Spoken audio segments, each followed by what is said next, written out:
ఓవైసీ మొన్ననే ఒక రిక్వెస్ట్ చేశారు కదా, దాదాపు 11 మంది రష్యా సైన్యానికి సపోర్టింగ్ స్టాఫ్ అని ప్రైవేట్ కంపెనీల వాళ్ళు చెప్తే వెళ్ళి జాయిన్ అయ్యారు. తీరా చూస్తే వాళ్ళని సైన్యంలో పెట్టి అక్కడ అన్యాయం చేస్తున్నారు అంటూ ఓవైసీ ప్రెస్ కాన్ఫరెన్స్ పెట్టి వివరించడం. నేను ఆ రోజునే చెప్పా, ఓవైసీ మాటకి కేంద్ర ప్రభుత్వం స్పందించి నరేంద్ర మోడీ తరపున విదేశాంగ శాఖ వాళ్ళు మాట్లాడారు. వాళ్ళని యుద్ధంలో పార్టిసిపేట్ చేయొద్దని చెప్పారు. వాళ్ళని వెనక్కి తీసుకొచ్చే ప్రయత్నం చేస్తున్నారు.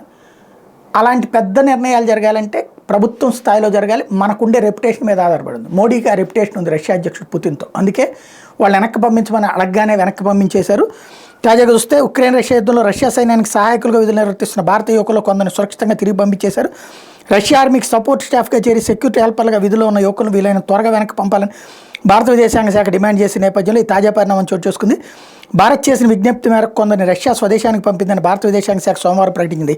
అక్కడ భారతీయులందరినీ సురక్షితంగా వెనక్కి తీసుకొచ్చే పనికే భారత ప్రభుత్వం అత్యంత ప్రాధాన్యతనిస్తోందని విదేశాంగ శాఖ ఒక ప్రకటనలో పేర్కొంది. రష్యాలో ఇతరత్ర ఉద్యోగాల్లో చేర్పిస్తామని మభ్యపెట్టి కొందరు ఏజెంట్లు యువకులను రష్యా యుద్ధ క్షేత్రానికి తరలించినటువంటి నేపథ్యంలో మోడీ సర్కార్ అడగగానే వెనక్కి పంపించారు.